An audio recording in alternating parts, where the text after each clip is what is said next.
Pomfret মাছের ঝাল এইভাবে একবার বানিয়ে দেখুন। খুবই কম উপকরণে এটা তৈরি হয়ে যায়, কিন্তু খেতে দুর্দান্ত হয়। একবার এইভাবে বানিয়ে দেখতে পারেন। প্রথমে আমি 3টে পমফ্রেট মাছ নিয়েছি। আপনাদের পরিমাণটা আপনারা বাড়িয়ে কমিয়ে নিতে পারেন। তো 3টে পমফ্রেট মাছ আমি ভালোভাবে নুন হলুদ মাখিয়ে রেখে দেবো। ম্যারিনেট করে রেখে দিলে এটা কিন্তু খেতে বেশ ভালো লাগে। নুনটা ভেতর পর্যন্ত চলে যায়, তাহলে ভালো লাগে খেতে। তো আমি এখানে পরিমাণ মতো লবণ দিয়ে দিলাম আর হলুদের গুঁড়ো দিয়ে দিচ্ছি। তারপরে এখানে দিয়ে দেবো সরষের তেল। সরষের তেল দিয়ে তারপরে ম্যারিনেট করে রেখে দেবো। সরষের তেল দিলে যখন ভাজা করব তখন কিন্তু মাছগুলো ফেটে ফেটে গায়ে তেল এসে পড়বে না, তাই জন্য সরষের তেলটা আগে থেকে মেখে রেখে দেবো। আর অল্প পরিমাণে একটু দিয়ে দিলাম লাল লঙ্কার গুঁড়ো। আপনারা চাইলে লাল লঙ্কার গুঁড়োটা নাও দিতে পারেন। মেখে রাখলে বেশ ভালো লাগে।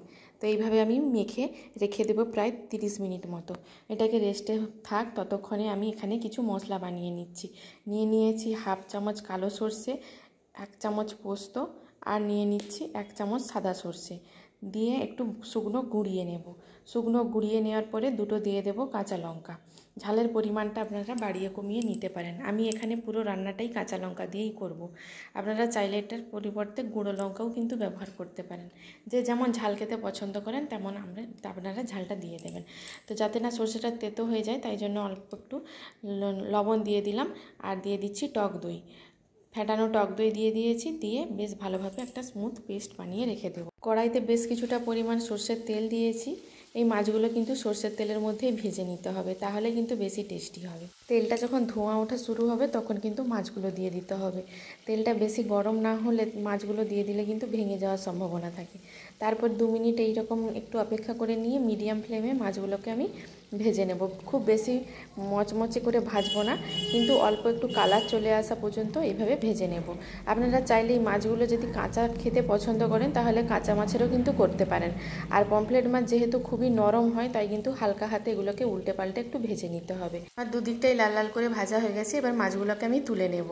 তুলে একটা প্লেটের মধ্যে রেখে দিচ্ছি। তারপর কড়াইতে যেই পরিমাণ তেলটা আছে, আমি তেলটা কিন্তু কিছুটা পরিমাণ তুলে নেব। এতটা তেলের আমি রান্না করব না, যেহেতু আমি 3টে মাছের জন্য করছি, তাই এই তেলটা কিন্তু আমার অনেকটাই বেশি হয়ে যাবে। তো তেলটা আমি 2 চামচ মতো তুলে নিয়েছি। তারপরে দিয়ে দিলাম কালো জিরে ফোড়নে দিয়ে দুটো চেরা কাঁচা লঙ্কা দিয়ে দিয়েছি। আগেও বলেছি আমি পুরো রান্নাটাই কিন্তু কাঁচা লঙ্কা দিয়েই বানাবো। এটা কিন্তু কাঁচা লঙ্কা দিয়ে করলেই বেশ ভালো টেস্ট হয়। আর যে পেস্টটা বানিয়ে রেখেছিলাম সর্ষের পেস্টটা, সর্ষে আর টক দই দিয়ে, সে পেস্টটা আমি দিয়ে দিলাম তেলের উপর। দিয়ে আবার একটু নাড়াচাড়া করে নিয়ে একটু জল দিয়ে দিতে হবে। খুব বেশি জল দেবো না, যেহেতু এটা গ্রেভি মতো থাকবে, তাই একটু অল্প পরিমাণে মশলা ধোয়া জলটা দিয়ে দিলাম। আর অল্প একটু হলুদের গুঁড়ো দিয়ে দিলাম। দিয়ে গ্রেভিটা যখন ফুটে উঠবে, যেহেতু আমি মাছটা খুব বেশি মচমচে করে ভাজিনি, তাই কিন্তু ঝোলটা যখন ফুটে উঠবে তখনই আমি কিন্তু মাছগুলো দিয়ে দেবো। অল্প একটু টেস্টের জন্য আমি চিনি দিয়ে দিলাম। যেহেতু আমি মশলার মধ্যে নুন দিয়েছিলাম আর মাছের মধ্যেও নুন মাখানো আছে, তাই কিন্তু আমি আর নুন এখানে অ্যাড করলাম না। আপনারা দেখে দিতে পারেন, যদি মনে হয় যে নুন লাগবে তাহলে কিন্তু একটু ঝোলটা দেখে তারপরে দিয়ে দিতে পারেন। তারপরে মাছগুলো আমি দিয়ে একটু ঢাকা দিয়ে এখানে 4 থেকে 5 মিনিট মিডিয়াম ফ্লেমে এটাকে ফুটিয়ে নেব। খুবই হালকা হাতে এটা নাড়াচাড়া করতে হবে, একদম বেশি নাড়াচাড়া করলে হবে না, তাহলে কিন্তু মাছগুলো ভেঙে যাওয়ার সম্ভাবনা থাকে। আর আমি একটা পাকা চেরা কাঁচা লঙ্কাও এখানে অ্যাড করে দিয়েছিলাম যখন ঝোলটা ফুটছিল মাছগুলো দেওয়ার পরে। তো দেখুন, মাছ থেকে যখন এইভাবে তেলটা উপরের দিকে হালকা হালকাভাবে উঠে আসবে, তখন কিন্তু ভাবতে হবে যে একদম রেডি হয়ে গেছে গ্রেভিটা। আর উপর থেকে নামানোর আগে আমি দিয়ে দিলাম 1 চামচ কাঁচা সর্ষের তেল।